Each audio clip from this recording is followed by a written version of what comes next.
غليظ البيان اسمعني يا سالك خذ المعنى عيان اسمعني يا سالك خذ المعنى عيان التافت لحالك وصغاليد البيان التافت لحالك وصغاليد البيان عليك بالتوبة من كل ما قد كان عليك بالتوبة من كل ما قد كان وزهد في ذي السوى تكن عبد الرحمن وزهد في ذي السوى تكن عبد الرحمن يا دايم الله يا دايم الله يا دايم الله يا دايم الله يا دايم الله يا دايم الله يا دايم الله يا دايم الله يا دايم الله يا دايم الله يا دايم الله يا دايم الله يا دايم. بسم الله الرحمن الرحيم. السلام عليكم ورحمة الله تعالى وبركاته. اللهم صل على سيدنا محمد وعلى آل سيدنا محمد كما صليت على سيدنا إبراهيم وعلى آل سيدنا إبراهيم وبارك على سيدنا محمد وعلى آل سيدنا محمد كما باركت على سيدنا إبراهيم وعلى آل سيدنا إبراهيم في العالمين إنك حميد مجيد ببركة ومدد سيد الشيخ محمد فوز الكركري قدس الله سره. أبدأ وأقول How are you guys? I welcome you today with Karkariya Speaks English. I am your brother Hamooda Rushaid from Kuwait. And today we have a special guest. He is one of our heavy guests, not in body but in knowledge and in one of our great disciples, mashallah, tabarakallah. He is 4 years or 5 years in the tariqah now, and he have a lot of stories to tell you today with Sidi Sheikh and his spiritual experience. And I hope today when you listen to him, it's going to have impact on your life and on your decision of becoming one of the disciples in Tariqa Karkariya. So our guest today is brother Sidi Mobeen. I welcome you today to our Karkariya Speak English. Wa alaikum assalam. Thank you so much, Sidi Hamooda, for having me. Yeah, of course, you're welcome. And please, I want to share with us, please, a little bit about yourself, a biography about you. Sure. So, as you said, my name is Mobeen Ahmed. I'm 26 years old. Born and raised in New York to Pakistani parents. Yeah. I did my studies, my undergraduate studies at Fordham University in political economics, visual arts, and Arabic. Then I went to Taiwan to teach English for 1 year. Nice. After that, I applied for my master's at the University of Chicago in Islamic Studies, which I completed just this past summer, alhamdulillah. And now I'm looking forward to starting my PhD program, a doctoral program, also in the same field, Islamic Studies. Nice. Inshallah, in this coming September, October. MashaAllah. Yeah. Wish you all the best, Sidi. Thank you. Thank you. And the first question is to tell you, Sidi Mobeen, how was your life before Tariqa Karkariya, before you became a disciple? How was your life, like especially your relationship with Allah subhanahu wa ta'ala? Subhanallah. So, I was born to Muslim parents. Yeah. And however, I was also born in America.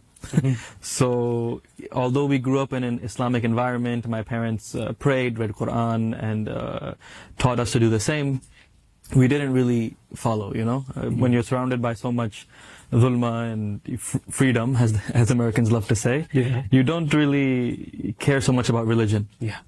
I had a strong love for Allah and Islam in my heart. I knew it was the right religion, and I knew that this was the way forward. But you know, when you're a young man, and there's so many distractions, and the only way to be socially popular or accepted is to do the same actions that everyone around you is doing. So you easily give in, right? When you don't have a strong rope to hold on to, you give in. Exactly. So my life until basically until the middle of my undergrad, so until I was a sophomore, around the age of 18, 19, was full of, I'll just be very clear, drugs, partying, although not, drugs, partying, going out, doing everything you're not supposed to do. Yeah. Speeding on the highway and cheating on exams and living life, Yeah. So, like in one time, a time came to me when, subhanAllah, none of these things were fulfilling. And I would go to the extreme of everything I did. Safi, if I got into video games, I became the number one for myself, not on the player boards and all this. I would play video games every day. If I got into drugs, it starts from cigarettes to weed to acid to mushrooms, all the way to the top. If I do anything, I do to the extreme. Yeah. I as soon as the first chance I got, I moved away from my parents and got my own space. If I listen to music, it's in the loudest volume. If I, anything I do is to the extreme. But subhanAllah, like my heart never felt at peace with all those things. No matter how much I went, I always felt empty inside. So Safi, one time, alhamdulillah, like Allah took me to a point where that hadith, like that hadith that a man does the actions of someone bound for hellfire until he's one step away. This is not correct, so don't criticize me. I'm paraphrasing. Until Allah saves him, his destiny catches up to him, Allah saves him. So I subhanAllah, or he walks on the actions of heaven, someone bound for heaven, until destiny catches up to him, and he goes to hell. So subhanAllah, I lived this. Like I did everything that someone who's hell-bound did. The worst things is I broke the hearts of the people who loved me. Most importantly, my mother and my father. Subhanallah. So there came a point in my college, middle of my college year, that I had enough, and I was upset with myself. I was disappointed in myself. I was ashamed of myself. And I didn't know where to go or what to do or anything. But I had heard that the closest that a Muslim can be to Allah is when they're in sujood, when they're in prostration. So I went into prostration. This was right after I had smoked the biggest joint you can smoke, and I was like, Safi, I'm done. I threw it away. I said, Allah, I'm here. Alhamdulillah. So I went to sajda. I don't know, I went to sajda, and I'm like, Ya Allah, like, if you don't save me, I cannot save myself. I have nowhere to turn to. I have nowhere to go. I don't know what to do. If you don't save me, no one can. And I have no one, and like, guide me. After that, I went to sleep. If you smoke so much, that's it, you're going to sleep. Sleep or eat. After that, I went to sleep. Nice. I had a dream during this time. In this dream, I'm in this beautiful land. It seemed like I'm in heaven, right? It's blue skies, the green rolling hills. And I see on top of this one hill is this tree. It's a tree full of colors. Every line of the bark and the leaves and the trees is like shining rainbows, and subhanAllah, I can't even describe it. Glowing. Every color you can imagine and colors you can't imagine. And I walk up to the tree, and on the tree it says, we have loved you since before there was even love. Before we could even speak of love, we have loved you. So I woke up and I was like, like subhanAllah, like, I don't understand the dream. Khair. Fast forward, so this is my life before the tariqah. Okay? I started praying. Ramadan was right around the corner. So I started going to Taraweeh prayers, and I met a good friend of mine, Sidi Marwan Jadoui. He's a Tunisian researcher. He's currently a researcher at Yale. When I met him, he was at Columbia University. MashaAllah, like, he told me about his sheikh. And then his sheikh, which is currently Sidi Sheikh Muhammad Fawzi al-Karkari, I was interested, but I already had a sheikh that was connected to my family, so I kept my distance. I said, okay, you have your sheikh, I have my sheikh, everyone has a sheikh, yalla, no problem. Yes. So, one day, it came to the point when I wasn't receiving anything from my sheikh. The previous one? My previous sheikh. Okay. And Sidi Marwan, he told me of this saying by Ibn Mashish, a huge sheikh from Morocco. He told me that Ibn Mashish said that Your sheikh is not the one who gives you a lot of work, yani adhkar and ibadah and work, and you get tired. Yeah. That's not your sheikh. And your sheikh is not the one who leads you to dunya. Use your Sufi status to run for politics or fool people. This is not your sheikh. The real sheikh is the one who takes you to Allah. Nishan, directly takes you to Allah. That's your sheikh. So I started thinking like, okay, my sheikh, my previous sheikh, he's in Pakistan, I'm in America, I don't talk to him, he doesn't talk to me. So what kind of sheikh is this? Yeah. So, but I didn't know what to do, because also in tasawwuf, in Sufism, breaking your commitment to one sheikh is a very bad thing. Well, this it also exists that if you have not received anything from your sheikh, then this is not a real this is not a real relationship. Exactly. Yani the sheikh has not given you anything, you have not benefited from his companionship, so you can continue searching for the sheikh who takes you to Allah. Yes. And with the previous sheikh, I was doing a lot of work. Adhkar, I was reading Surah Ikhlas 1,000 times a night, Surah Salawat 1,000 times a night. I was praying Tahajjud, every prayer and things on top. And subhanAllah, like those things, I was collecting deeds, good deeds, hasanat. It was a beautiful time, a great thing, but I was tiring myself out. So I decided to pray istikhara.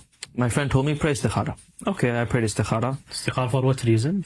I prayed istikhara because I wanted Allah to take me to a sheikh like the shuyukh I had read about.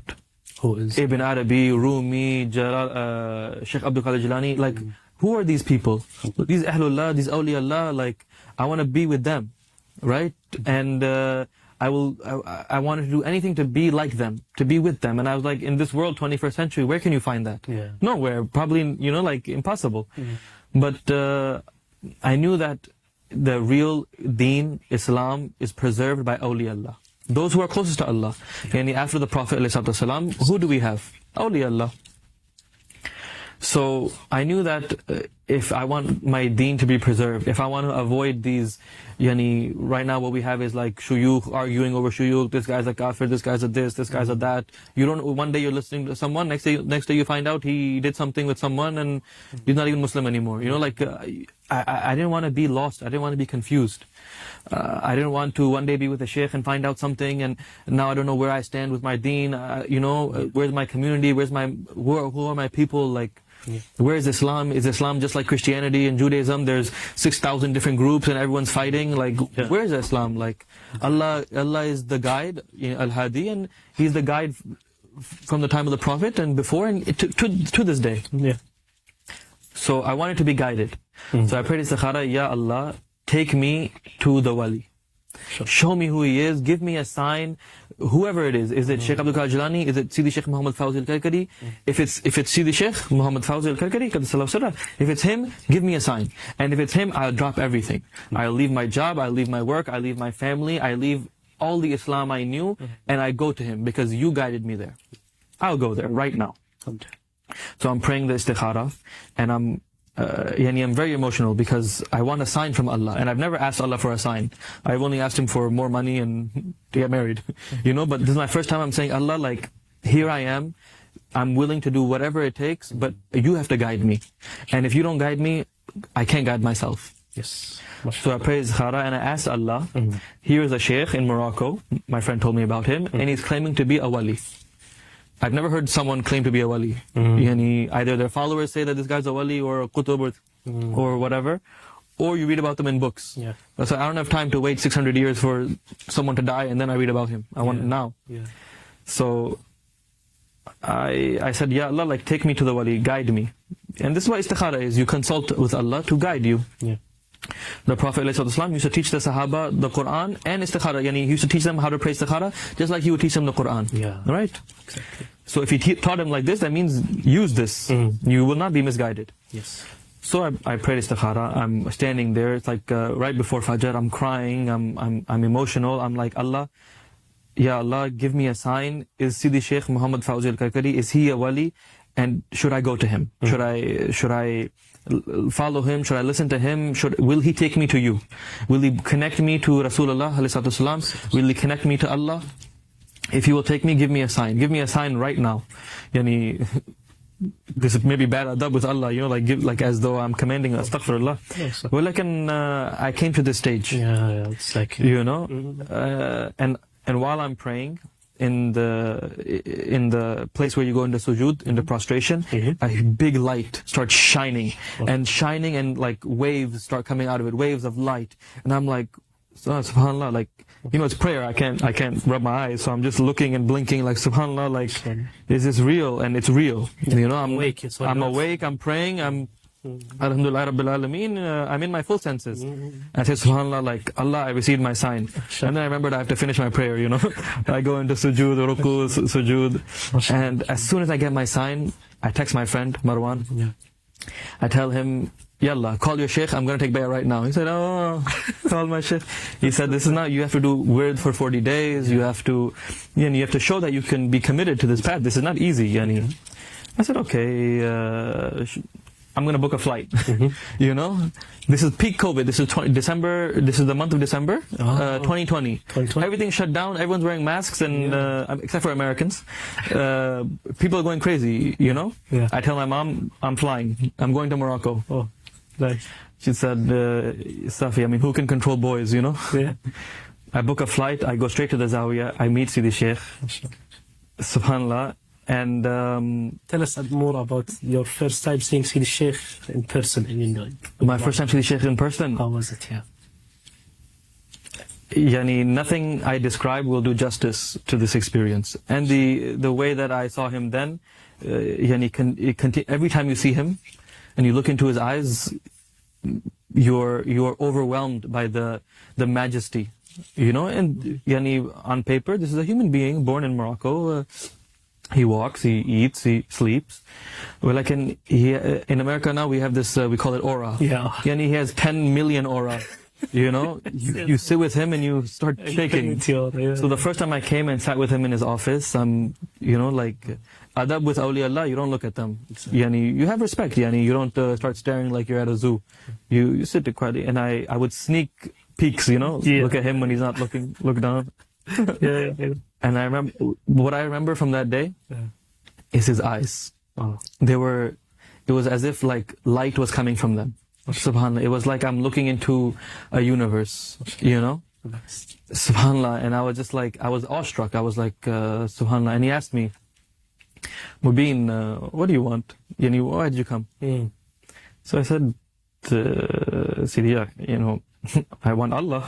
He said, okay. 3 days later, and then I met Sidi Sheikh, and he said, okay, Bismillah, marhaba, you're welcome to the Zawiya. He said, come sit with us, eat with us, with the disciples, with the fuqara, and you're welcome. You can sleep, eat, everything, pray with us, and then inshallah we'll see. And the fuqara is another level. For the first time in my life, I see men and women, not women are in the other section, but I see men who are striving and doing mujahadat nafs, like striving against themselves in ways that I've only read about in books, and I've only heard about from Sahaba. There are disciples who are fasting only with dates for futur and suhur. There are disciples who they're not speaking, fast talking. They're doing fast from talking. All of this to struggle against their nafs and to know Allah.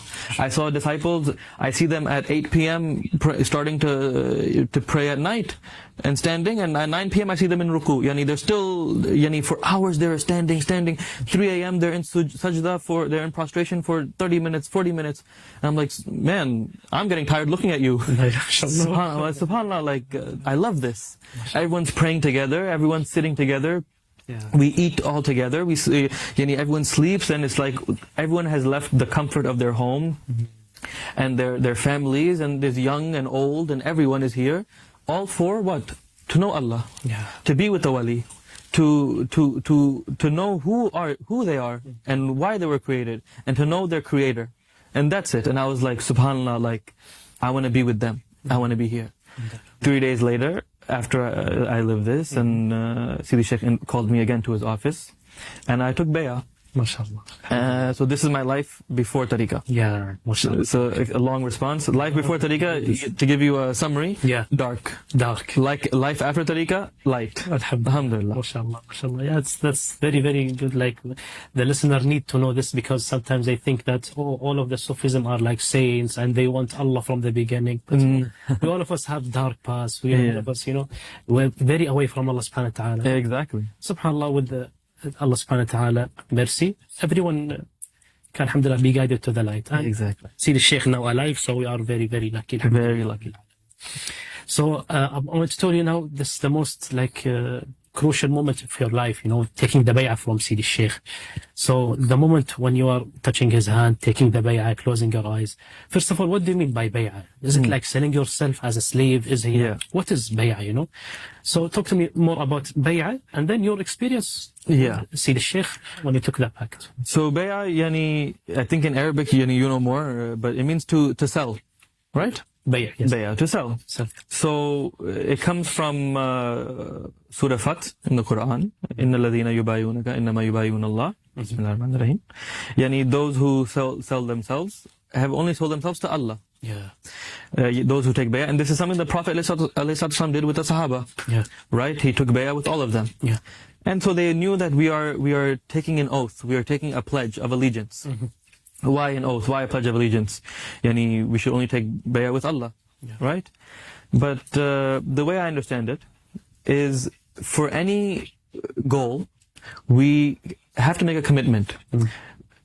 In the world, this is common. If you go to PhD or medical school or to become a lawyer, you're taking an oath with yourself and with the school, and you're entering into a contract or a commitment to study, to do the work, to stay up at night and work hard, and to let go of your family and going out and partying, and to study and to work hard and to read all night and to pass exams and to do really hard things, in order for a goal, to become a doctor, to become a lawyer, to accomplish something in this world, so that you can become a trusted source. When you're a doctor, you have the knowledge, you have an immense knowledge to heal people, to treat diseases, to study the human body. So in order to access this knowledge, this higher knowledge, this ulwi knowledge, you make a commitment to embark on this path. So tasawwuf is the same. You accept that there is someone who has done this journey, who is an authority in this field, the Shaykh, the Wali, who has been chosen by Allah, who you have been guided to by Allah with istikhara, and you take a bay'ah with him. You say, Bismillah, I make a commitment to go with you on this journey, to figure out, to learn who I am, and to reach Allah. And there's no end to Allah, so you're always reaching Allah, you're always getting closer and closer. So that's what you do. You take bay'ah with the Shaykh, and knowing that the real bay'ah is with Allah, that the actual bay'ah is with Allah, and the Shaykh is the intermediary. So you take this bay'ah with the Shaykh, and the Shaykh, as I said before about the quote of Ibn Mashish, he has to guide you to Allah nishan. What does this mean, guide you to Allah? How can he guide you to Allah nishan? So read the Quran, read the Sunnah, read the Prophet's life, alayhi salatu wasalam. So you know the verse better than me. I'll say it in English. Like, Allah is the wali of the believers who takes them out of darkness into light. Safi.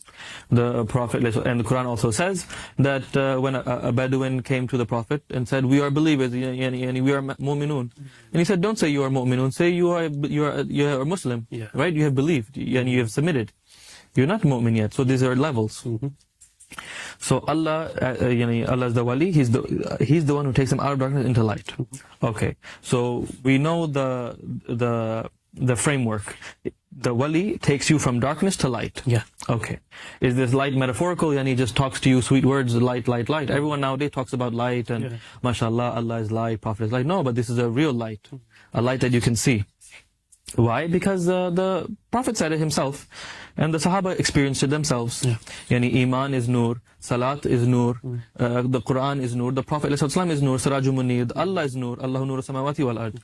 Right? So this Nur is visible. Why? Because the Prophet said that yani beware of the firasa of the mu'min, because he sees with the light of Allah. Okay, so we have a standard.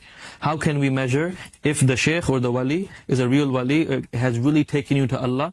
When he shows you the light. So when I took bay'ah with Sidi Sheikh, first I was scared. Man, I watched all these videos of fuqara and disciples seeing light, seeing the Prophet ﷺ, having strong visions after meeting with the Sheikh. And I thought, man, I'm going to be that one disciple who fails. Yani, I'm too dark. I did too many drugs. My eyes they can't work. Even now I have thick glasses. Yani, how can I see? Yeah.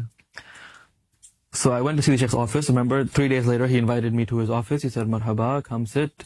He sat in front of me. My hand is in his hands. And he started making prayer. Yeah, and he started to make prayer to Allah, making dua. Ya Allah, and he put light in his heart. Yeah. He started reading the verse, إِنَّ الَّذِينَ يُبَايِعُونَكَ إِنَّمَا يُبَايِعُونَ اللَّهَ, and on. And he told me, Mobeen, do istighfar. And think, yani, cleanse your niyyah. Why did you come here? Why did you do all this journey and flight ticket and istikhara and this? For what? So cleanse your niyyah. Think about why you're here. Okay. I'm doing astaghfirullah. My eyes are closed and I'm really trying. I'm like, what am I going to see? Am I going to see the sun or the moon, or what kind of light am I going to see? You know, LEDs, what's going to happen? But I'm nervous. I'm scared. I'm like, so my eyes are closed and Sidi Sheikh is praying and I'm doing astaghfirullah. And again, I become very emotional. You know, this is, it's like entering your grave. That's it. You're going to meet Allah now. And you're scared because what if you're not good enough? Yeah. What if that's it? Like Allah has rejected you. Yeah. So you're thinking all these things and I'm closing and I see something like gray and I don't know if I'm just moving my eyes, but Sidi Sheikh said, Safil, bay'ah is done. He said, go sit by yourself in the masjid and do istighfar again. Close your eyes and just focus on Allah, you know. Okay, so I went from his office, I sat down. I used this scarf, not the same one, another scarf. Now I have a whole collection of scarves. Yeah, I tied my eyes so I cannot be confused by anything. I don't mistake anything. I'm in complete darkness, I'm doing astaghfirullah. And I'm really like, Ya Allah, like, show me the nur as you showed me before, and I'm here and I'm willing to do anything, and please, like I know I'm in darkness, and you know you're the only one who can guide me, and I came to your wali, I followed your ishara, like if you don't save me now, I have nowhere else to turn to. Yani, who can save me except for you? And then I began to see like a huge, like I'm entering into a tunnel of light, and it's like flying by me. It's like I'm riding into the tunnel. You know, like Star Trek when they enter hyperspeed, and they go, it's all light, and I was like, Subhanallah. As soon as I saw the light, I took off the scarf and I ran. I was like, man, I did it. I'm the one, you know. Allah saved me. I'm the chosen. Allah, you know. I ran upstairs, and then I see Sidi Sheikh walking up the stairs. And he says, Mobeen, did you see the light? I said, Alhamdulillah, Sidi, I saw it. He's like, okay, shuya, yani, keep working step by step, uzkur, like do dhikr, and the light will increase. Alhamdulillah, I was so happy. And the last thing I want to end with is this was December 23rd, 2020, when I took bay'ah and I saw the light. Alhamdulillah. By the barakah of Sidi Sheikh. Then I returned to America. I was just there for 2 weeks. It was my Christmas break from working. I went to Sidi Sheikh's office again. Okay, alhamdulillah, Sidi, I'm returning to America. Okay, may God be with you, and you know, do your word. The bay'ah that you took, the commitment for you, the work that you have to do is twice a day, dhikrullah. Half an hour, yani istighfar, salat al-nabi, la ilaha illallah, alhamdulillah, wa shukrullah. So do this morning and night, and your 5 times prayers, and always be in a state of wudu, and you know, keep reading and about yani, listen to our lectures and these kind of things, and slowly by slowly you will yani, go on this path to Allah. Okay, I remember the last thing he told me was, he said, Mobeen, like we have loved you since even before. And I remembered my dream. When I saw that tree and those colors, like, subhanallah. 3 years later, I received that response of who I was in front of, and who was talking to me and who loved me. And Sidi Sheikh as the wali, yani, this is a sign from Allah.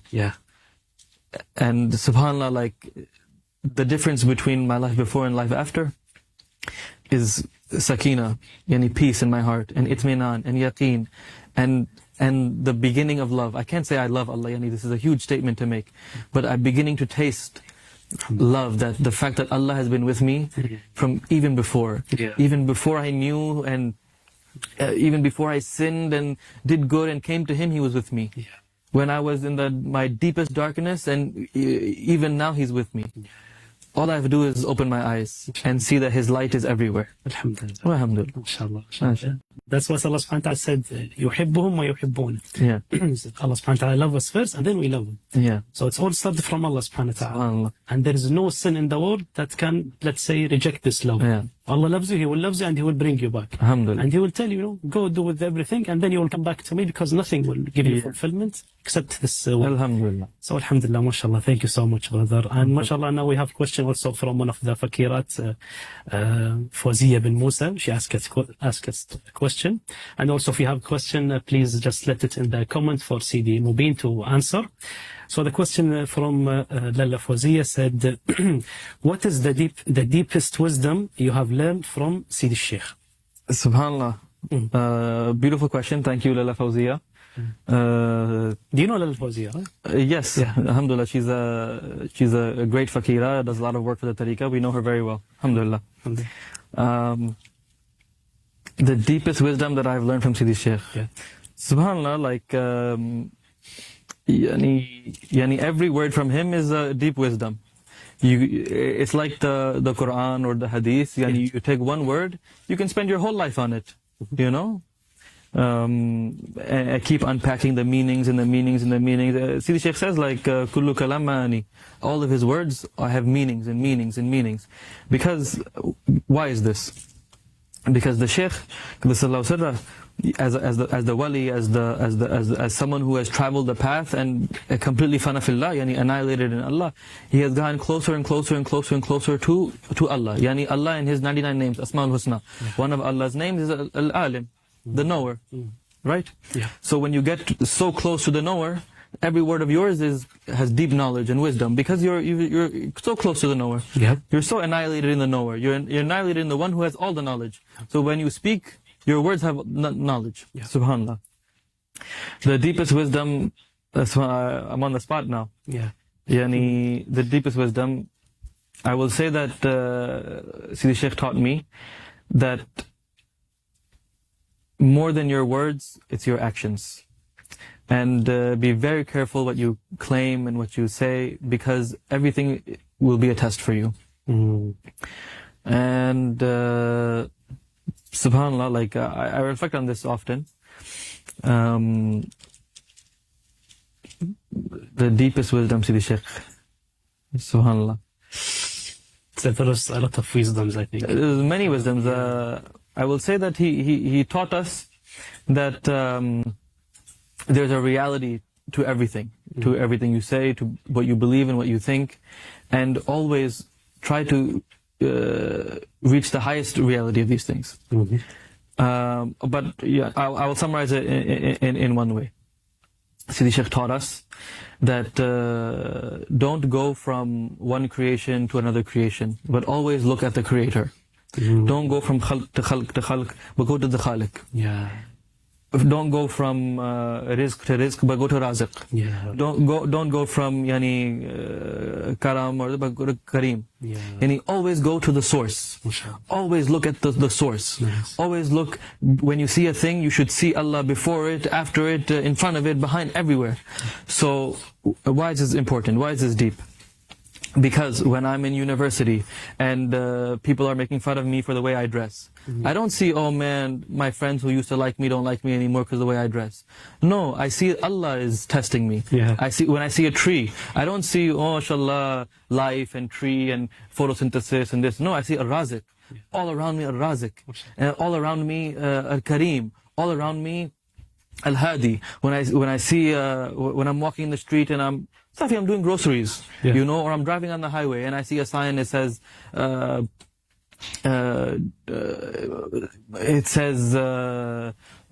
anything, or I see everything is in ishara, everything is Allah speaking to me. Why? Because I don't stop at the form, I don't stop at the book, but I look at the author. I don't stop at and this is something I'm always trying to look at. I don't stop at, oh my God, I have bills and problems, but I look at where are these, who's responsible?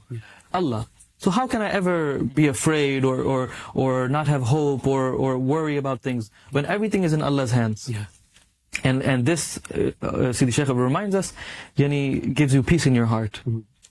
You know, when the people are happy with you, you don't care. When the people are mad at you, you don't care because you're with Allah. It's the same, yeah. Safi. MashaAllah. MashaAllah.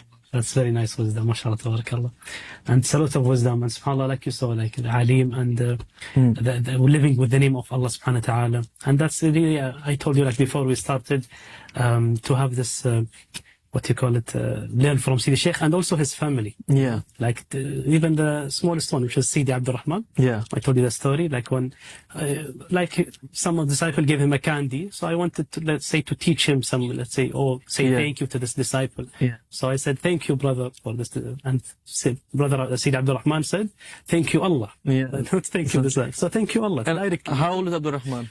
It's like 5 years. 5 years old, and he's wisdom that comes from Awliya Allah. Exactly, because he's the son of. Exactly. So, and now we're going to take a little break. We're going to listen to one of the Sidi Sheikh poems. It's very nice from Sidi Yusuf Kazwit. So, and then we're going to come back with Sidi Mobeen to complete our interview, and see you again. This first one is called Kullu Kalami.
MashaAllah, tabarakallah. That's Professor Yusuf Kazwit from Chicago University, one of the disciples of Sidi Sheikh. And yeah, that's one of the poems of Sidi Sheikh. and there is a lot of them also on YouTube. You're gonna have so much fun, listening to these. And it's exactly like for me, I started this tariqa just listening to these Sufism songs, just one of the songs. But subhanAllah, after I listened to them, I saw my first mushahada. So please, it's a powerful message in these poems, because it's from the words of Sidi Sheikh, which is the wali. And now we're gonna get back to the last two questions with Sidi Mobeen. And question is, Sidi Mobeen, what is your PhD research on? What is your PhD research, and how does it relate to the Karkariya?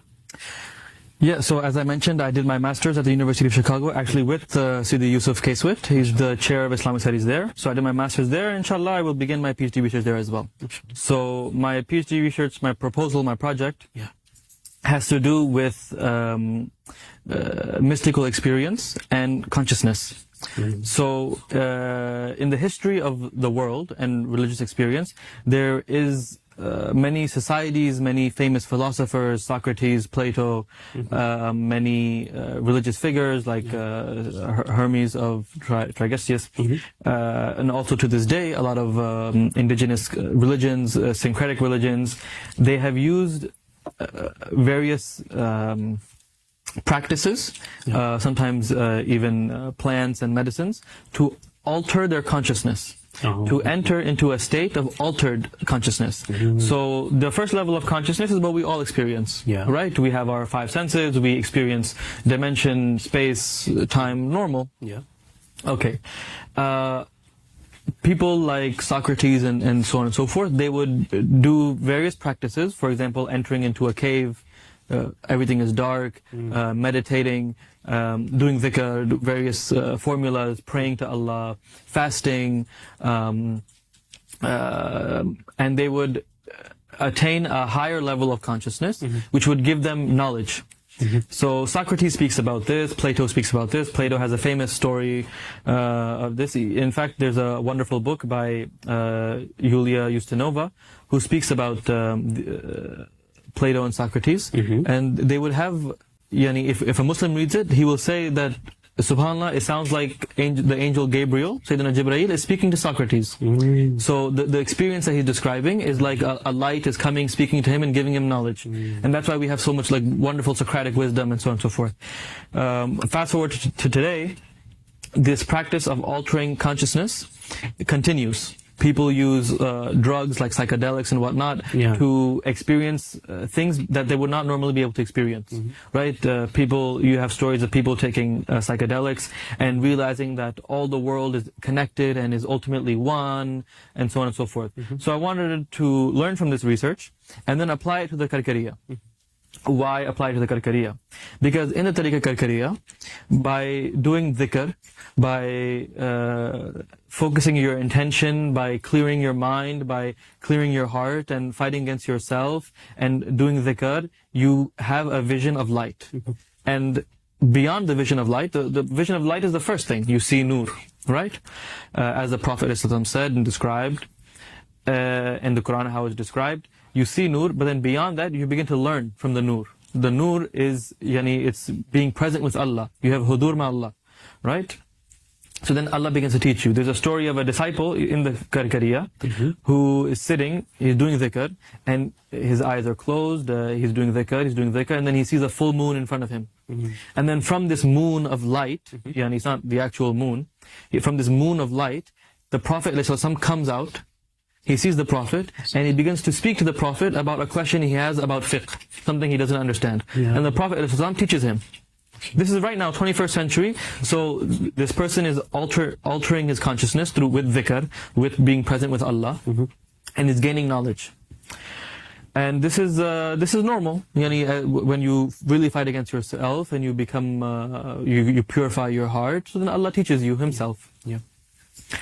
Subhanallah. And one of our shuyukh, Abu Labas al-Mursi, he said that if the Prophet, if I were to not see the Prophet for even 1 second, if the Prophet, and he was only 600-700 years ago, he said, if I were to not see the Prophet for even 1 second, I would not consider myself Muslim. Yeah. So he was constantly witnessing the Prophet, and the Prophet ﷺ was constantly with him. Yes. So this experience, this state, is an altered state of consciousness. It's not normal consciousness. So our Shaykh teaches us how to purify our heart and to achieve this state. Yeah. And in the Islamic tradition, we call this sir. Yeah. Yani it's a higher level of knowledge. It's direct realization and presence with Allah. Okay, so my research concerns this. I want to explore this in the tariqah, in tasawwuf, in the Karkariya. It's subhanAllah, it's an amazing opportunity. It's a living shaykh, it's a living tariqah. The shaykh is actively teaching disciples what to do, how to deal with the nur, how to transform your life, how to transform your character with the nur, and so on and so forth. So that's my PhD research. MashaAllah, tabarakallah. I wish you all the best, Sayyidi, and inshallah when you complete it, you're going to share it. Inshallah, I'm going to make everyone read it. It's going to be like one of these books. Inshallah, ya Rabbi, inshallah. MashaAllah, tabarakallah. And so the question about is, the second one is the Karkariya just about the personal spiritual fulfillment, or does it have real world change and impact around it? Yes. SubhanAllah, great question. I mean, this is a question that a lot of spiritual people receive. Like, it's selfish. You know, you're becoming, you're going far away into a cave or into the forest, and you work on yourself, and then you come back, and the whole world is burning, and climate change, and wars, and everything, and you're sitting here doing nothing. So this is a common criticism. Yeah. Well, there's a wisdom by Jalaluddin Rumi who said that, you know, before I was clever, so I wanted to change the world. I wanted to go on political rallies and go tell everyone what to do and preach in the masjid and tell everyone you're horrible Muslims and this, and I wanted to change the world. But when I became wise, when I had wisdom, yani when I was with Allah, I realized that I only have to change myself. Exactly. And subhanAllah, our Shaykh, just today he was speaking about this, how you yourself are a community, and where you are, yani let's say the world, right? It's like your own body. Yeah. So the way that you treat with yourself, the way you deal with yourself, the way you take care of yourself, the attitude that you have, the perspective that you have, the thoughts that you have about Allah and yourself, and the way you deal with your family and this is all yani which you learn through tasawwuf, which you cleanse your heart and your actions and all these things. This has a direct impact on the world around you. Exactly. Yes. And this is what the Sunnah teaches us. SubhanAllah, the Prophet ﷺ, when did he begin preaching to everyone? At the age of 40. And what was he doing for 40 years? Yeah, and he had the best akhlaq. He had the best dealing with people, the best dealing in business, the best dealing with his family, the best.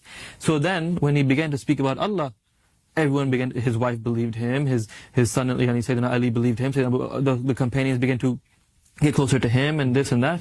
And but first he worked on himself. Yeah, in the cave. And his family, and his purifying himself. He would go on Ghar Hira, you know, for weeks and months, and seclude himself with Allah, work on himself, and then go out. Yeah. And then begin to preach and tell other. If you cannot fix yourself, how can you help other people? Exactly. How can someone who is sick help the world? Exactly, yeah. So in the Tariqa Karkariya, we learn that by working on ourselves, we are changing the world around us. Yeah. And yani not just sitting in a room doing dhikr and the world is changing. No, the difference is that you have, in the tariqah, we work on seeing the nur or being with Allah 24/7. Okay, how does this manifest? There's a Sidi Shaykh Quddusallahu Sirruh tells us that Sayyidina Fatima anha, she heard from the Prophet ﷺ that when you give charity to a beggar, the money that you give reaches the hand of Allah before it reaches the hand of the beggar. Yeah. Okay, subhanAllah. So she learned this from the Prophet ﷺ. Well, what did she do? What she and Sayyidina Aisha also used to do, before they would, with their money, they would put perfume and itar, so it smelled beautiful, and then they would give it. Yeah. And because they know that this money is not going in the hand of the beggar, it's going to Allah. So it should be beautiful, it should be presented beautifully. Yeah. SubhanAllah, there's a deep secret in this. Why? So that when you deal with people, when you deal with your work or your school and everything, you deal with it because you know you're dealing with Allah. When you're talking to someone, who's listening? Sami, the hearer, Allah. When you're going to work and you're dealing in business, who are you dealing with? Ar-Razzaq. When you see someone high or low or wherever, you're interacting with Allah. Your only focus is Allah. Yeah. You know, so you automatically are present with Allah. So you automatically act in a good way. And when you act in a good way, the domino effect, it leads to good in the world. Exactly. When you have light, yani if you go into a dark room with a candle, a small candle, what's going to happen? The whole room will light up. Yani light will reach the deepest corners, right? And the bigger your light is, the more it will illuminate the room. So Sidi Shaykh gives us a dot of light in our heart, and he says, walk amongst the people, right? And in the Quran it says this, right? Tamshi, yani walk amongst the people with the nur of Allah. Yes. So you get the nur of Allah, you begin to work on yourself, and by working on yourself, you work on the whole world around you. You go to your house, you go and you put light in one house, in your house, and then from this house, your neighbor's house gets light, and from that neighbor, the whole community gets light, and from this community, the whole world. Yani after that changes. Exactly. So Safi, so the Tariqa Karkariya, it's about personal purification and changing the world one step at a time, one light at a time. Yep, exactly. And you start always by yourself. Of course. Step by step, inshallah. MashaAllah, tabarakallah. And we're also going to take the last break, okay? And then you're going to have the last question. So we're going to start the break now. والعرش والكرسي لا حاسر ولا إحسان نارت لي يا شمسي طافت لي الأكوان وخفت عن نفسي سقاني الرحمن شربت من كأسي الله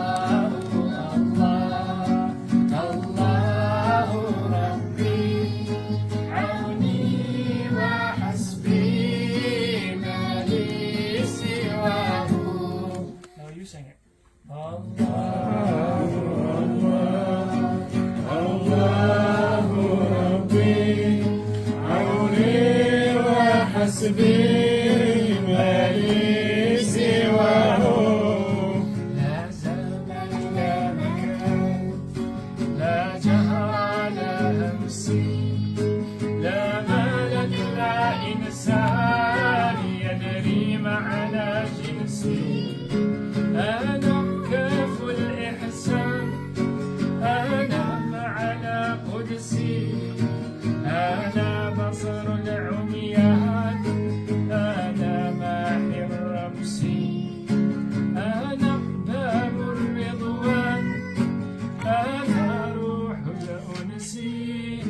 أنا قطب الأركان للعرب والفرسي الله الله الله ربي عوني وحسبي ما لي سواه أنا جودي الزمان في اليوم والأمس غاب خمر الديان في المعنى والحس لو تدروا يا إخوان معنى سر الطمس قاسما بلا فرقان مدارج الأنس وبالسبع المفان وقبات القدس إن نور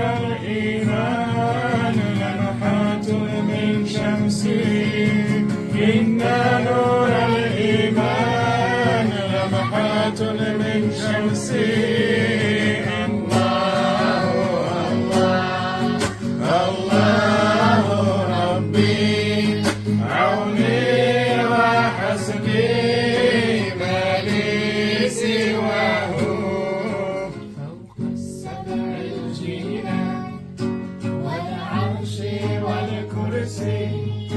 لا حاسر ولا إحسان نارت لي يا شمسي طافت بي الأكوان وخفت عن نفسي سقاني الرحمن شربت من كأسي الله الله الله ربي عوني وحسبي ما لي سواه.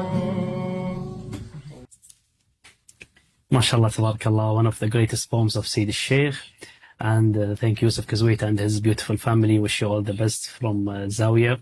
And we have a question also from our sister Lalla Maryam Noorallah Karkari.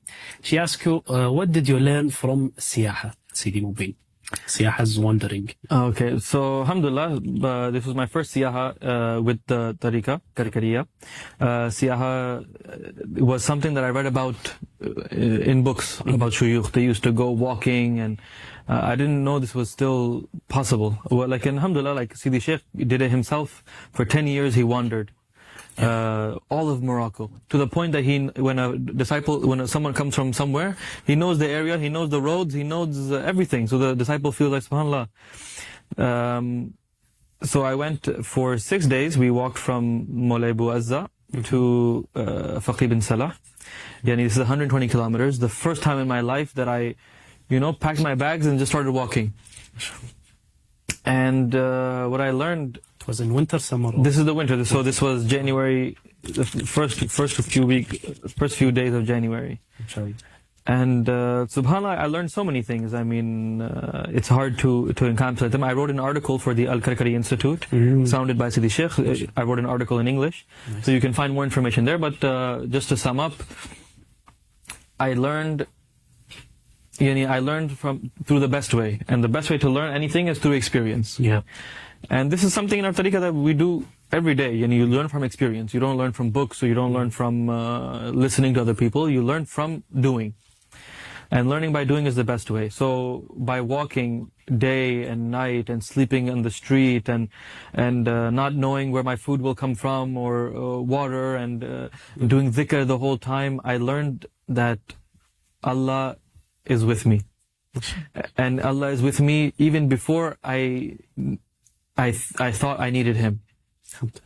And Allah was taking care of me before I knew I needed taken care of. And Allah is talking to me through everything.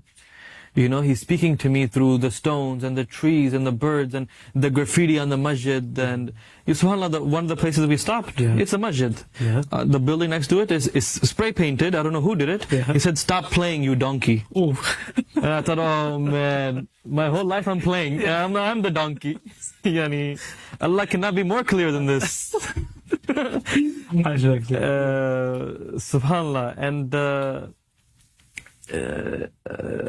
But the most of all, subhanallah, I learned, I tasted 0.00001%, not even, of what our Shaykh experienced. Yeah. Right? For us, we know that this journey will end. The siyaha will end. Yeah. We know that after this I will go home. My family is waiting. My baby is waiting. I have a warm house, and this will end. This journey will end. And worst comes to worst, I have money in my pocket. I call a taxi. I get out of here. Yeah. But our Shaykh, who walked for 10 years, who left his family behind, whose family left him, who walked and didn't know where he was going and didn't know when it was. And in 10 years, man, those 6 days felt like 3 months. Yeah. And 10 years, I can't even imagine it. Yeah. And the pain in my legs, and I can't even imagine the pain in his legs, and the pain that he felt most of all in his heart. Mm-hmm. And in these 6 days, I felt shwiya, closer to Allah. Yeah. And imagine how he felt. Oh. And he knew that even though he is with no one, Allah is with him. And the earth, and you go from feeling constricted in your house or in the four walls of your house to tasting that all of the world is Allah made it for you. And the stars are your blanket and the earth is your bed. Yeah. And you live this, and after that you feel free.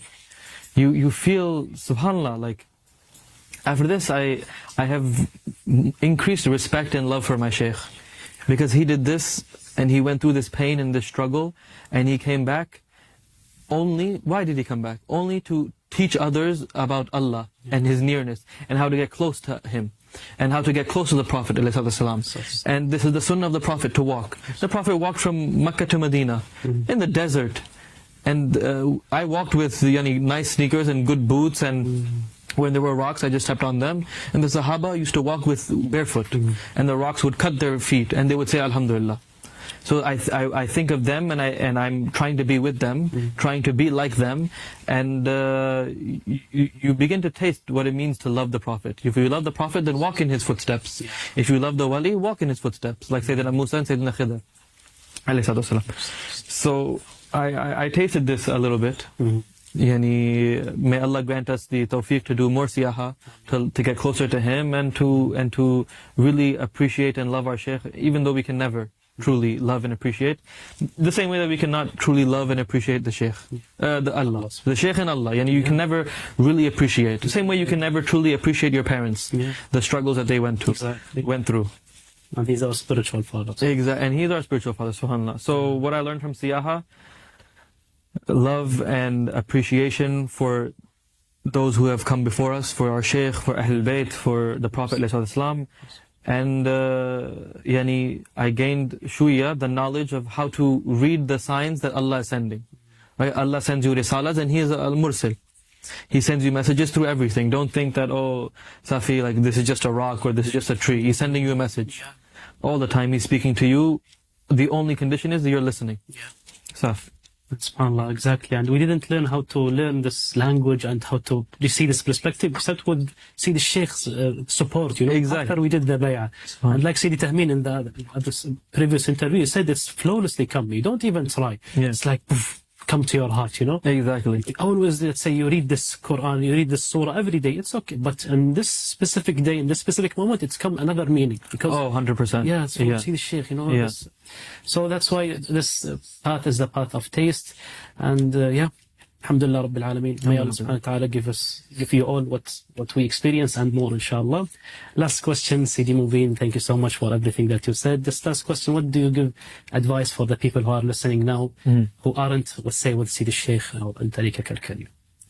SubhanAllah. If I were to give one advice to anyone watching and listening, I would say that on Yawm al-Qiyamah, when you're standing in front of Allah, can you truly say to Him, can you stand there face to face and say to Allah that, oh Allah, I tried everything, every avenue, every road, every book, I tried every way to get close to You and to know You? Can you really say that? Can you truly say to Allah, like, I went all around the world, and I all I wanted was to be near You, and this is my proof, and even if You send me to hell, I know for myself, and You know that I tried everything, and I did everything in my power to get closer to You and to know You? Can you say that? Like, did you ever ask Allah to guide you? Yani, to Him, not for marriage or for a job or for this, but just for Allah. Did you ever ask Allah just for Allah? Have you ever, will you be able to say that on the Day of Judgment? Will you be able to say to Allah that, put me in heaven, put me in hell, but know that I did everything I could to get close to You and to be guided? Will you be able to say that? And if you're not able, then we have our life, we have our chance now to give one proof to Allah. Look, I prayed istikhara. I don't know these guys, these colorful clowns telling me to pray istikhara, or that this guy is a wali, or this and this. Safi, don't believe it, but at least you can show Allah, like, I prayed istikhara and I asked You to guide me. You didn't guide me to them, or you did guide me to them, not my problem, but did you do this? And if you didn't, then what will you say on that day? What will any of us have to show for ourselves? Our deeds? Yani, what do our deeds compare to what Allah has given us? Just the power of sight. Can any of our deeds equal the gift that Allah gave us, the power of sight or the ability to move? No. So my advice to anyone watching or anyone who's listening and questioning themselves about this tariqah or this shaykh or this wali is, try it. Come.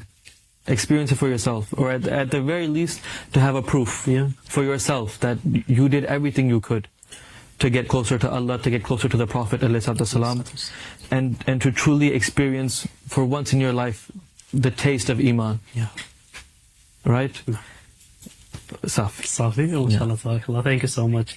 And yeah, exactly like Brother Sidi Mobeen said. And you know, some people said, I don't want to make istikhara because I really know that you are wrong people. You are mushrik. I said, okay, don't, we are what you are said, you know. But follow Prophet Muhammad hadith when he said every 100 years Allah subhanahu wa ta'ala gives someone to the people, so, no, to guide them. Mujaddid, they call it Mujaddid. So ask Allah subhanahu wa ta'ala, who is this Mujaddid? Maybe he's the sheikh of your masjid. We don't know. Just ask Allah subhanahu wa ta'ala. And we have one story of a disciple. His name is Abdul Hafidh al-Ribati, one of our oldest disciple, mashallah, 17 years in the tariqah. When he prayed for Allah for istikhara, he said, oh Allah, send me for the most person that you love now. This, you know, who is your most loved person in this ayah? And he brought him to see the sheikh. So that's our, let's say, strong proof. Don't even ask for see the sheikh. Ask who is the Mujaddid, oh Allah, and who is the most loved person that you love now, alive on this earth, and Allah subhanahu wa ta'ala will show you. And I wish you all the best. That is, thank you, Sidi Mobeen. Thank you so much. Thank you so much for having me. Of course. And inshallah, I wish you all the best, our listeners. And inshallah, we'll see you again in another episode. And I wish you all the best. Assalamu alaikum wa rahmatullahi wa barakatuh. If anything is right, it's from Sidi Sheikh. And if anything wrong, it's from our lower self. And I wish you all the best. Assalamu alaikum wa rahmatullahi ta'ala wa barakatuh. يا دايم الله يا دايم الله يا دايم الله يا دايم الله يا دايم الله يا دايم الله يا دايم الله يا دايم الله يا دايم الله يا دايم الله يا دايم الله يا